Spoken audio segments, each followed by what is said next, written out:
राज्याचे मुख्यमंत्री एकनाथ शिंदे यांनी काल मुंबई गोवा राष्ट्रीय महामार्गाच्या कामाचा आढावा घेत पाहणी केली। तत्पूर्वी त्यांनी रायगडमधील पळसपे येथून या दौऱ्याला प्रारंभ केला। यावेळेला रस्त्याच्या दुरावस्थेबाबत मुख्यमंत्र्यांना निवेदन देण्यासाठी मनसे सैनिक आले असताना पोलिसांनी त्यांना मुख्यमंत्र्यांजवळ न येण्याचा आदेश दिला।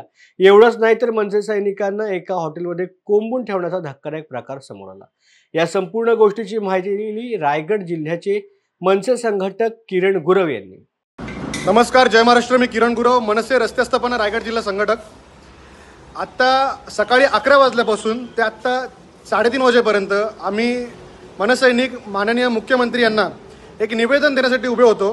मुंबई गोवा हायवे संदर्भात हा निवेदन होतं आणि ह्याच्यात जे कामचुकारपणा केला आहे NHAचे अधिकारी व इतर जी कॉन्ट्रॅक्टर आहेत यांची पोलखोल होणार होती, पण हे सगळं थांबवण्यासाठी आज मुख्यमंत्र्यांकडूनच आम्हाला निवेदन देण्यासाठी नाकारण्यात आलं। आणि तुम्ही पाहू शकाल की एवढे आमचे पदाधिकारी आहेत, ह्यांना या पोलिसांच्या मार्फत एका शोरूमच्या आतमध्ये येऊन ठेवलं आहे। हे सर्वात चुकीचं आहे, कारण का आम्ही पण या महाराष्ट्राचे नागरिक आहोत, आम्हाला सुद्धा त्यांना भेटण्याचा अधिकार आहे, पण ही भेट घडून दिली नाही, ह्याचं खूप वाईट वाटतं।